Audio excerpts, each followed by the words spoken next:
So thank you very much, sir. Thank you for giving me this opportunity to make my opening remarks regarding the white paper. This is a white paper on the Indian economy and its impact on the lives of the people of India.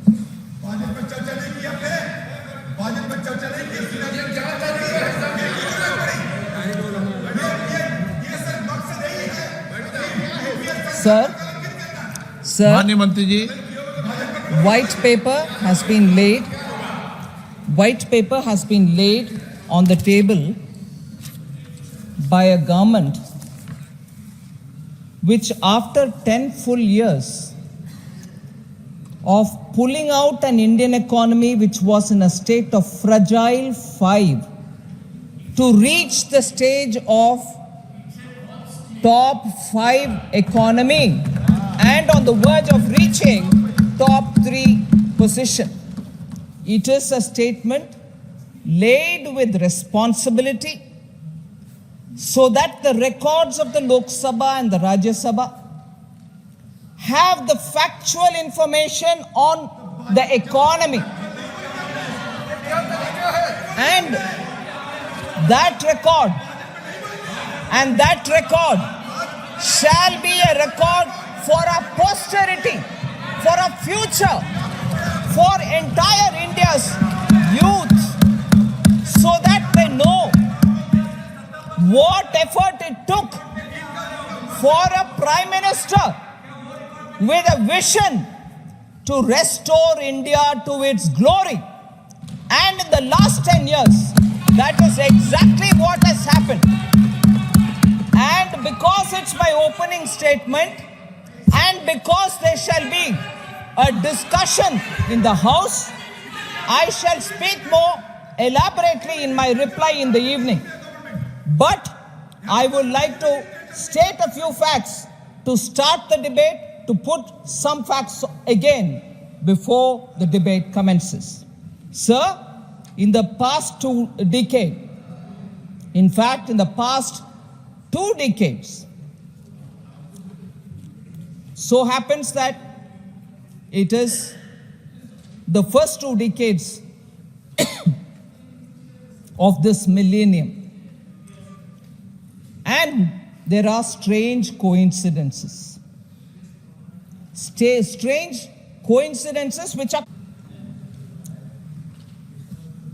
they are stark stories of how, when you have a crisis, and how a government with a feeling of the nation will have to pull the economy up in spite of it getting affected by such a stark, very difficult, challenging crisis. 10 years of one government with some crisis and 10 years of a different government with a different crisis. The comparison shown in this white paper clearly says how, if the government handles it with true sincerity, transparency, and putting the nation first, the results are there for everybody to see. Equally, when you don't put the nation first, when you put your first family first, and when you have other consideration than transparency, the results are out there for you to see. When the results are out there for you to see. So, what happened after 2008, when there was a global financial crisis, and what happened post the COVID, shows clearly that if the intent of the government is sincere, if niyat और नियम दोनों सही है तो अच्छा result मिलेगा. जब आपके नियत साफ नहीं है और आपके कार्रवाई भी साफ नहीं है, देश को इतना गंभीर अवस्था में छोड़कर आप चले गए, उसको सही करने में 10 साल माननीय प्रधानमंत्री जी मोदी जी का उनके डेडिकेशन के वजह से आज देश उभर कर आ रही है, पूरे दुनिया में सम्मान हो रही है. सर, जस्ट टेक दो एग्जाम्पल्स लेना चाहिए, दो उदाहरण लेना चाहिए. एक मैंने सीरियस उदाहरण ले रही हूं, global crisis, global financial crisis 2008 के बाद इकोनॉमी कोविड जैसे उतना, with the benefit of hindsight, I confess, with the benefit of hindsight, Covid जैसे इतना भयंकर गंभीर क्राइसिस ना था वो global financial crisis. It wasn't as serious as COVID, but still I would want to say, but still I want to say that it was a crisis and a government should have handled it with sincerity, transparency. They started something, they ended up in something else. I want to believe, sir, this kind of a running commentary doesn't help anybody. If they have the courage that they've done a good work, they should listen and confront. If they have the courage, they should listen and reply. If they have the courage, they should listen to what I'm saying and respond. They don't want to listen. They don't want to listen. उनको सुनने में क्षमता नहीं है, सुनने का ताकत नहीं है, सुनने का ताकत नहीं है. इसीलिए ऐसे बात नहीं करने दे रहे. फिर भी मैं छोड़ूंगी नहीं, मैं बात करूंगी. सर, ग्लोबल फाइनेंशियल क्राइसिस को हैंडल ना कर सका, आजकल लेक्चर दे रहे हैं कि कैसे हैंडल करना है. मैं बोल रही हूं सर, ग्लोबल फाइनेंशियल क्राइसिस उस समय भारत के इंटरेस्ट को प्रोटेक्ट करने के लिए क्या क्या करना चाहिए वो कुछ नहीं कहा, कुछ नहीं किया, मगर उसके बाद भी स्कैंडल के ऊपर स्कैंडल चलते रहे और उससे देश को ऐसे गंभीर अवस्था में खड़े रख के चले गए. भगवान जाने अगर वो कंटिन्यू करते इस देश का हालत आज क्या होता. Sir, that is one story of global financial crisis के बाद सरकार ने भारत देश को कैसे बचाया. नहीं बचाया, मगर कोविड के बाद माननीय मोदी जी ने इस देश का कैसे संभाला, वैक्सीन सबको मुफ्त में दिला दिया और देश को प्रोटेक्ट किया, वो कैसे हुआ. और सर, ये सीरियस डॉक्यूमेंट है सर. मैं दोबारा बोल रही हूं, मैं इसको री-एम्फसाइज कर रही हूं. ये सीरियस डॉक्यूमेंट है, इसमें सीरियस विषय है, इसको गंभीरता से ले. मुझे मेरा आवाज बंद करने के लिए कोशिश करेंगे वो तो नकारा फेल हो जाएंगे ही, मगर इस सच्चाई को सामना करना उस पार्टी के लिए जरूरत है. Global financial crisis versus Covid मैंने बोल दिया, डिटेल में भी बोलूंगी शाम को, मगर एक दूसरा एग्जाम्पल लीजिए. इस देश में 12 दिन का दिल्ली में ही होने वाले कॉमनवेल्थ गेम्स का हालात क्या हुआ जी, पूरे दुनिया जानता, पूरा दुनिया देखा. टॉयलेट नहीं बन पाए, फ्लैट्स नहीं बन पाए, गेम्स विलेज नहीं बन पाए, करोड़ों रुपया का घोटाला हुआ और उसके बाद उसका विपरीत देखिए, कॉमनवेल्थ गेम्स का इतना फ्लॉप शो हुआ, भारत का बदनाम हुआ पूरे दुनिया में. दिल्ली में ही 12 दिन का कार्यक्रम, उसमें कॉमनवेल्थ गेम्स के द्वारा पूरे देश में बदनाम हुआ, पूरे विदेश में बदनाम हुआ हमारा.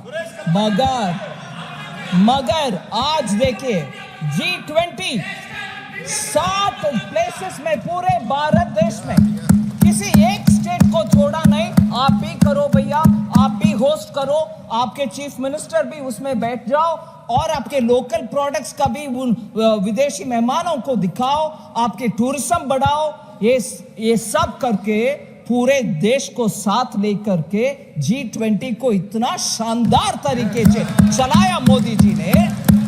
देश का सम्मान विदेश में बढ़ा है, ना कि बर्बाद हुआ। ये कंपैरिजन लीजिए ना, ये दोनों का, ये व्हाइट पेपर उसके ऊपर भी बात कर रही है। इसीलिए सर एक विषय में बोलना चाह रही हूं सर, ये मैंने 2 उदाहरण दिया देश का सम्मान के विषय में, इकोनॉमी के मैनेजमेंट के विषय में। फ्रजाइल फाइल से आज पूरे इकोनॉमी को कैसे हम ले आए, इसके उदाहरण विस्तार से सिर्फ एक विषय बोलना चाह रही हूं सर, गंभीरता से बोलना चाह रही हूं। उदाहरण लीजिए कोल स्कैम, उदाहरण लीजिए कोल स्कैम। मैं 3 हिस्से में इसका आंसर देने वाली हूं, सामने रख रही हूं। कोल स्कैम का पूरे डायग्नोसिस आप समझना चाहिए, उसका करेक्टिव मेजर्स कितना होना चाहिए उसके ऊपर बात करें, और उसका नतीजा क्या हुआ वो भी मैं बोलना चाह रहा हूं। सर यूपीए गवर्नमेंट ने कोल स्कैम के द्वारा भारत देश का भयंकर नुकसान किया, भयंकर नुकसान, आमतौर का नुकसान नहीं है, हल्का फुल्का नहीं। इसको सुप्रीम कोर्ट ने उनके स्टेटमेंट में ये कहा, allocation method itself was wrongly set up, illegal backdoor route के द्वारा हुआ है, और I am quoting now, the hands of private companies for commercial use was seen in it. Commercial use unquote, क्योंकि पीछे के दरवाजा से प्राइवेट कंपनीज को बेनिफिट दिलाने के लिए, और मैं इसमें सुप्रीम कोर्ट के विषय नहीं, मैं इसमें जोड़ रही हूं, मीडिया के रिपोर्ट के मुताबिक जोड़ रही हूं। उसमें गुटखा कंपनी को, गुटखा तैयार करने वाले को भी कोल माइनिंग में इन्होंने लाइसेंस दिलवाए। इतना गंभीर काम किया है। और सीएजी के रिपोर्ट में सर, सीएजी के रिपोर्ट में यह बोला गया कोल स्कैम के ऊपर 1.86 लाख करोड़ का भारत के लिए नुकसान पहुंचाया। 1.86 लाख करोड़ का नुकसान इनके कोल स्कैम के वजह से भारत देश ने भुगतना पड़ा। फिर सर सुप्रीम कोर्ट उस सिचुएशन को इतना गंभीरता से लेकर के 214 कोल ब्लॉक्स का लाइसेंस को रद्द करवाया, पूरे रद्द करवाया, रद्द कर दिया। सिस्टम हो गया, बंद हो गए, सफाई हो गया। मगर उससे क्या हुआ देश का, उसका देश के लिए क्या हुआ, उसका असर देश के लिए कितना हुआ। आज उसके असेसमेंट देख लीजिए सर, जॉब लॉस हुआ, इन्वेस्टमेंट नहीं आया इस देश में, उसके कारण एंसिलरी इंडस्ट्रीज जो एमएसएमई, छोटे उद्योग, लघु उद्योग, वो पूरे ठप पड़ा। फिर इलेक्ट्रिसिटी प्रोड्यूस करने के लिए कोयला इंपोर्ट करना पड़ा। देश भरपूर है कोल, देश में भरपूर है कोल, फिर भी इंपोर्ट। और आपको भी याद होगा माननीय स्पीकर सर, आपको भी याद होगा स्पीकर सर, उस जमाने के पत्रकार लोग कितने लिखते थे। थर्मल कोल प्लांट में 3 दिन का स्टॉक है कोल, 4 दिन, 4th डे कोल नहीं है, कैसे प्रोड्यूस करेंगे, तब तक आएगा स्टॉक, नहीं आएगा। ऐसे टेंशन में पावर प्लांट्स चलते थे उस जमाने में। स्टॉक नहीं है, कोल नहीं आ रहा, बंद हो गया 214 कोल ब्लॉक्स का लाइसेंस, कैसे चलाएंगे देश। और उसका नतीजा देख लीजिए, loss in revenue for coal producing states. आज मगरमच्छी का आंसू, क्रोकोडाइल टीयर्स चला रहे हैं। कोल प्रोड्यूसिंग स्टेट्स कहां है सर? पूरे ईस्टर्न भाग में, पूर्वी भाग में है। झारखंड हो, छत्तीसगढ़ हो, इन सभी स्टेट्स का रेवेन्यू लॉस हुआ। इनका जिम्मेदारी उसमें कुछ है या नहीं? उसके लिए क्या काम किया? वेरस माननीय प्रधानमंत्री जी उधर पाइपलाइन गैस के कनेक्शन दिया, बरौनी रिफाइनरी पुनर्निर्माण किया, ये सब काम हम कर रहे हैं, मगर ये तो सत्यानाश करके गए। और सर हमने क्या करेक्टिव मेजर्स किया? हमारे करेक्टिव मेजर्स क्या है? ट्रांसपेरेंट तरीके से हम क्या कर रहे हैं? Coal mine special provision act pass करवाया 2015 में। MMDR अमेंडमेंट एक्ट 2015 में डिस्ट्रिक्ट मिनरल फंड भी एस्टैब्लिश हुआ और 100% FDI ओपन करके इन्वेस्टमेंट ऑटोमेटिक रूट में आने के लिए अब हर फैसिलिटेशन किया, जिससे इन्वेस्टमेंट आ रही है। फिर सर कमर्शियल कोल माइनिंग, क्योंकि भारत देश आत्मनिर्भर रहना है, इसीलिए कोल माइनिंग कमर्शियली करने के लिए ओपन पॉलिसी के द्वारा करवाया और 9 ट्रांचेस सर 9 ट्रांचेस उस पॉलिसी के तहत ऑक्शन में 2020 से 9 ट्रांचेस 9 बार ऑक्शन में कोल ब्लॉक्स का अलोकेशन हुआ, ना कि पीछे के दरवाजे से मेरा भाई, मेरा भतीजा, मेरा बहन, मेरा फाइलमा को नहीं दिया। सर आज ये हमको क्रोनी कैपिटलिज्म पे ज्ञान देते हैं, क्रोनी कैपिटलिज्म के ऊपर ये ज्ञान देते हैं। हमें ये भी सोचना चाहिए सर, आपने कोयला को राख बनाया, जो कोयला भारत देश में है उसको राख बनाया। हमने अपने नीतियों के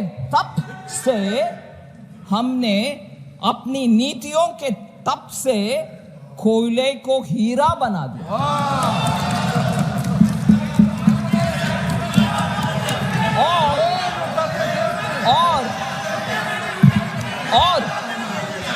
और आज वही हीरा, आज सर वो सुनना चाहिए सर, थोड़ा सुनना चाहिए। सुनिए, मैं इंग्लिश में भी बोल रही हूँ, हिंदी में भी बोल रही हूँ। सुनिए, वो आपको अच्छा होगा। सुनिए, मेरा हिंदी भी एंटरटेनिंग है, थोड़ा सुनो। मेरा हिंदी भी थोड़ा एंटरटेनिंग है, हल्का सा ब्रेक भी लो। सर आज वही हीरा जो कोयला से, हमारे तप से वही हीरा जो हुआ है कोयला से, आज वही हीरा खनिज क्षेत्र में डिस्ट्रिक्ट मिनरल फाउंडेशन के रूप में अपनी चमक फैला रहा है। डिस्ट्रिक्ट मिनरल फंड का कहानी मैं सो बोलने वाली हूं सर। डिस्ट्रिक्ट मिनरल फंड जो हमारे कानून से एस्टैब्लिश हुआ और पहले कोई सोचा नहीं था उसके ऊपर। डिस्ट्रिक्ट मिनरल फंड से 84,900 करोड़ कलेक्शन हुआ है सभी स्टेट्स में, केंद्र सरकार का नहीं, सभी स्टेट्स में। डिस्ट्रिक्ट में रहता है वो, और उसके कारण बहुत सारे एस्पिरेशनल डिस्ट्रिक्ट्स भी और ब्लॉक्स भी उसके कारण आज बेहतरी और बेटर टाइम्स देख रहे हैं। डिस्ट्रिक्ट मिनरल फंड का कलेक्शन का जानकारी मैं देना चाहती हूं सर, क्योंकि हमारे सरकार के द्वारा हुआ है वो पब्लिक के लिए हुआ, आम जनता के लिए हुआ, आदिवासी वनवासी क्षेत्र में हुआ, उस जनता को उससे फायदा हो रही है, इसीलिए मैं बोल रही हूं। छत्तीसगढ़ में 12,000 crore DMF district mineral fund का कलेक्शन हुआ है। झारखंड में 11,600 करोड़ का कलेक्शन हुआ है। कर्नाटका में जहां पैसा नहीं जाता है हमारे यहां से, कर्नाटका में, राजस्थान में 8,730 करोड़ का कलेक्शन हुआ है, और मेघालय जैसे नॉर्थ ईस्टर्न स्टेट में 90 करोड़ का कलेक्शन भी हुआ है। सर माइक अभी ठीक है। डिस्ट्रिक्ट मिनरल फंड का माननीय वित्त मंत्री जी अपना विचार रखें, आप अपना विचार रखें, देश तय करेगा माननीय वित्त मंत्री जी। Thank you sir.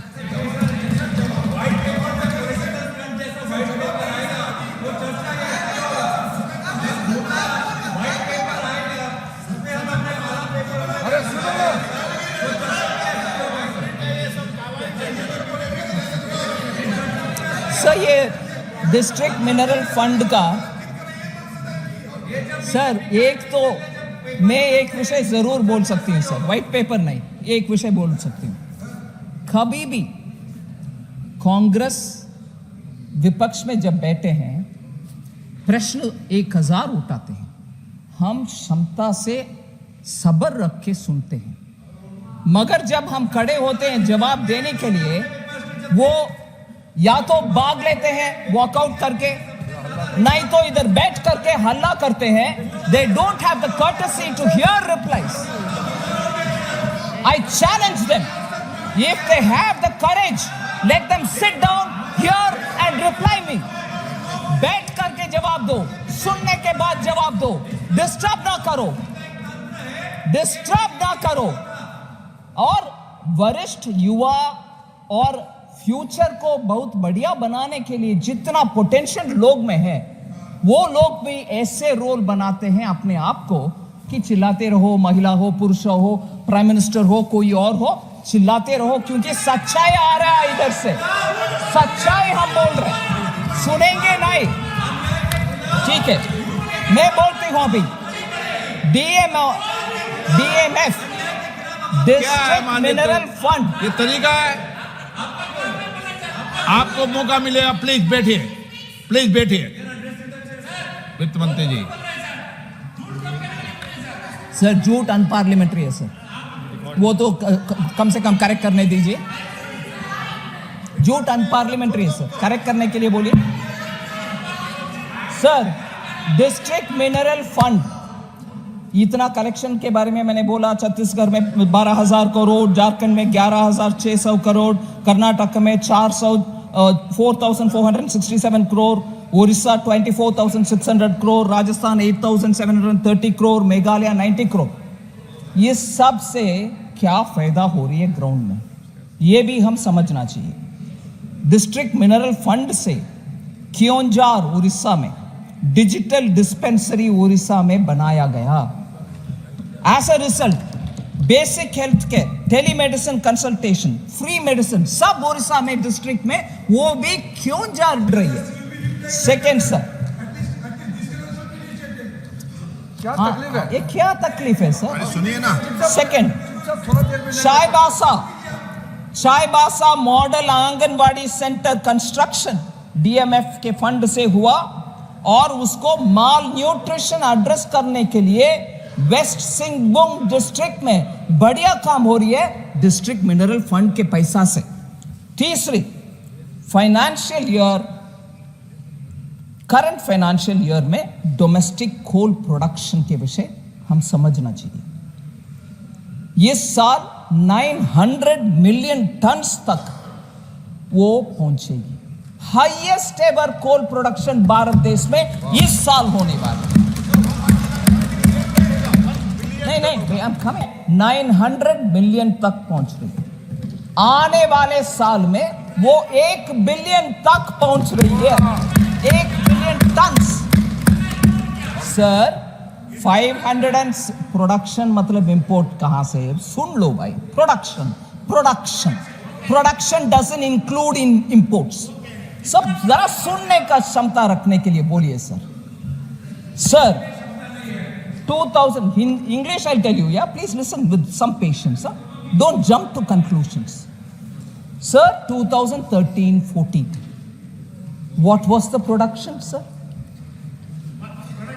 Production 567 million tons. I am speaking of 900 million tons this year, 1 billion tons this coming year.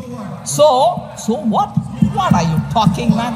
So please sir, production Bharat देश में उत्पादन हुआ, इंपोर्ट करने का नेसेसिटी नहीं होगा, फॉरेन एक्सचेंज पेमेंट करने को नहीं होगा, simple economics sir. Oh my इसको God. समझ में नहीं आया। Sir, थोड़ा सुन लो ना ध्यान से। public sector undertaking. Public sector undertaking. कभी भी बोलते हैं ए प्राइवेट का इतना प्रोत्साहन दे रही हो, इनके पॉलिसी के द्वारा पब्लिक सेक्टर भी बेनिफिट नहीं पहुंचा। आपको मालूम है कहां पहुंचा पब्लिक सेक्टर अभी? अयो please listen sir. PSU coal production, Coal India production, Coal India public sector undertaking है sir. Public sector undertaking coal India. Sir ये क्या हो रही है सर? ये क्या हो रही है सर? प्लीज बैठिए। What is going on? Please no, please बैठिए सर प्लीज।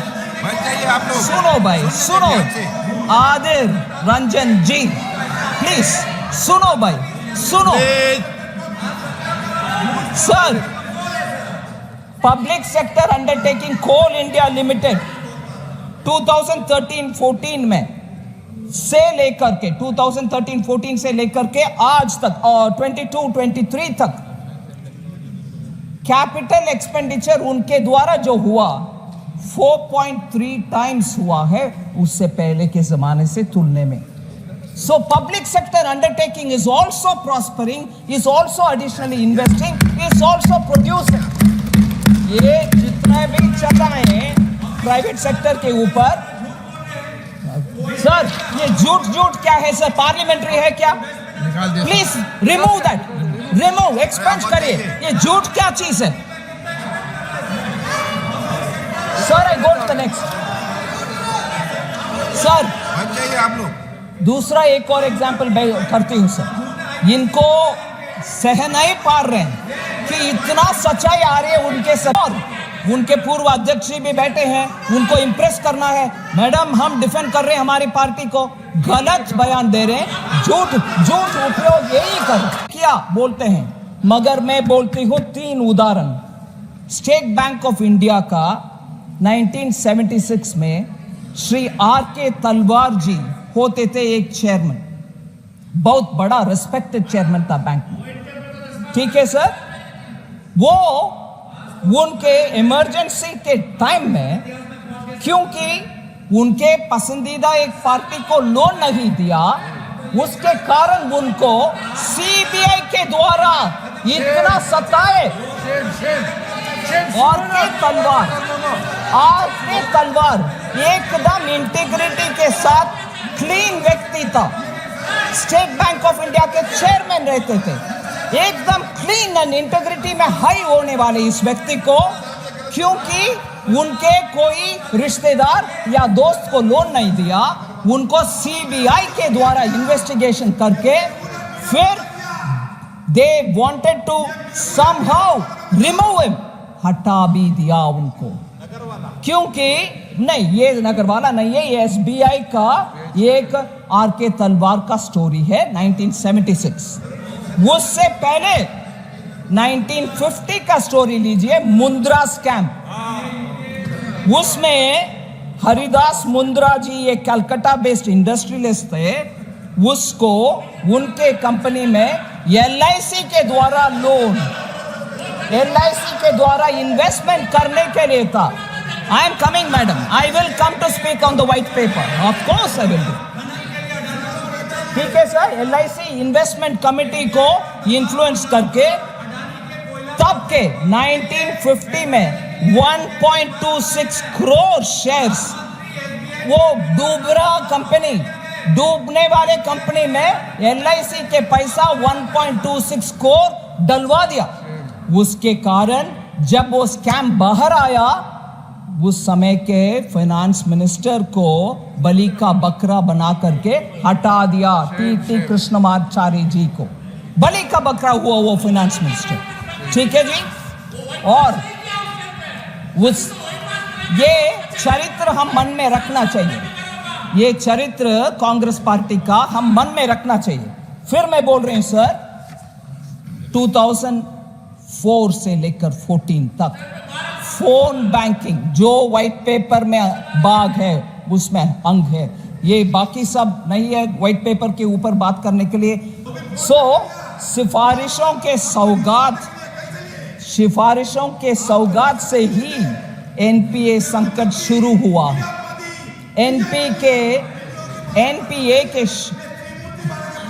एनपीए के संकट उससे ही शुरू हुआ और कोलैटरल भी नहीं था या आधा कोलैटरल दे करके पूरे लोन लिया। जब एनपीए को सुधारने के लिए हम जा रहे हैं, कोलैटरल लोन अगर 1 करोड़ का था, कोलैटरल 30 लाख तक भी नहीं था। तो लोन देने के लिए बैंक को कंपल कर रही हो। फिर जब वो एनपीए हो जाता है, उनके कोलैटरल का कागज का टुकड़ा कुछ वैल्यू भी नहीं है, फिर बैंक कैसे सुधारेगी? बैंकिंग में, इंडियन इकोनॉमी में कंपनीज का असर मैं बोल रही हूं। Gross non performing asset ratio in public sector banks increased by 12.3% in 2013 itself। उस समय ही 12.3% इंक्रीज हुआ gross NPA. Gross NPA in public sector banks 2009-10 में 2% था, 2.2% था, वो बढ़ करके 14% तक गया, 4.4% तक गया। Sir, return on assets for public sector banks fell from 0.97% to 0.5% between 9-10 to 13-14। Cost of funds, cost of deposits सब इंक्रीज हो गया था। बैंक्स ने लोन देने के काम को बंद करके बैठे क्योंकि उनसे आगे हो नहीं पा रहा था। No recognition of bad loans हो गया, आपको उसी समय पता चला, मगर बैंक बैड लोन को रिकॉग्नाइज तक नहीं किया और एवरग्रीनिंग भी हुआ। या but I have to set the context माननीय मंत्री जी। Sir, March 2014 the top 200 companies, this is absolutely important, top 200 companies, हाँ तक नहीं होना चाहिए जी, देश का बर्बादी, आप कैसे तक हो गए? सर, टॉप 200 कंपनीज मार्च 2014 में, top 200 companies with an interest coverage ratio of less than 1 owned banks, ये भी इंपॉर्टेंट डेटा है सर। टॉप 200, प्लीज बैठिए। नो, अरे टॉप 200 कंपनीज, ये तरीका ठीक नहीं है। टॉप 200 कंपनीज कितना बाकी रखा बैंकों को सर, ये नंबर सुनना चाहिए वो लोग। Top 200 companies in March 2014 owed about 8.6 lakh crores to the banks। Bank को बकाया 8.6 लाख crores था, पहचान तक नहीं हुआ उस समय। हमने क्या किया, 4 शब्दों कह करके मैं बैठ जाता। रिकैपिटलाइजेशन किया बैंक का, एसेट क्वालिटी रिव्यू किया बैंक का, रिजर्व बैंक ऑफ इंडिया के द्वारा ऑर्डर हुआ उसका, प्रोविजनिंग किया, बैंक ब्यूरो सेटअप किया, डायरेक्ट लेंडिंग को फोन करके किसी को डायरेक्ट करके ले लोन दो ऐसे आदेश नहीं दिया।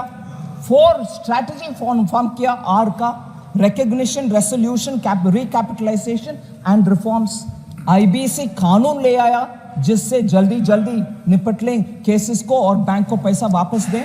मर्जर ऑफ बैंक्स बनाया, बैंक को मर्ज किया, फिर professional boards and independent directors को अपॉइंट किया। उसका असर क्या है, हमारी इतने सारे स्टेप्स का कारण क्या हुआ, ये भी है व्हाइट पेपर में। इतना मेहनत करके, ये सब करके आज उसका अच्छा रिजल्ट हम देख रहे हैं। क्या अच्छा result sir? Decline in the gross NPA ratio to a multi year low of 3.2%। NPA ratio कम होकर के 3.2% आया। Profitability of PSBs, public sector bank के profitability increase from 37,000 crores to 1.08 lakh crores। Public sector bank आज कमा रहे profit. फिर sir, banks are handing over record dividend to the government, जिससे जन कल्याण के कार्यक्रम हम कर पा रहे हैं. डिविडेंड पब्लिक सेक्टर बैंक दे रही है. फिर आज वही बैंक जो डेट लेडन था, कर्ज में डूबे हुए थे, आज वो पिलर ऑफ जन कल्याण बन रहे हैं. Consolidated balance sheet of scheduled commercial banks not inclusive of RRB 12% grow हुआ है in the year 2023, highest in 9 years. Therefore, sir, आज revival of credit growth, capital formation और जन कल्याण के लिए कदम, पॉलिसी, लेजिस्लेटिव मेजर्स, इन सब के ऊपर ट्रांसपेरेंसी के साथ हम होंगे, जनता हमारे सपोर्ट देंगे, ब्लेसिंग देंगे. धन्यवाद सर.